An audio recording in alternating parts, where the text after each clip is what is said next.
The rub matters. Brown sugar, smoky paprika, garlic powder, ancho chili seasoning, salt, and black pepper. Think you have to cook ribs over a flame until they're fall off the bone ready? We have an easier way. Impress backyard barbecue guests with these finger-licking good grilled baby back ribs slathered with a sweet, savory cherry barbecue sauce. Spread a generous amount of onions and garlic in the bottom of a large roasting pan. Place the ribs on top of the onions and garlic. Rub this mixture all over the ribs. The secret? Your oven. These ribs bake on a bed of onions and garlic, absorbing the sweet, savory flavors of a brown sugar spice rub. Add a cup of chicken broth. Tightly cover the pan with foil and bake low and slow in the oven at 250 degrees Fahrenheit for 4 hours. Seriously, all you need to do is slide your roasting pan in the oven and walk away.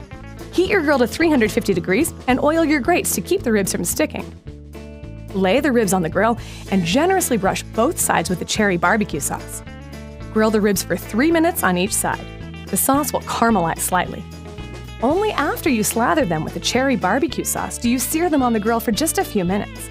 Take the ribs off the grill and let them rest for 10 minutes before slicing. Serve with additional barbecue sauce and sink your teeth into some of the most tender ribs you've ever savored.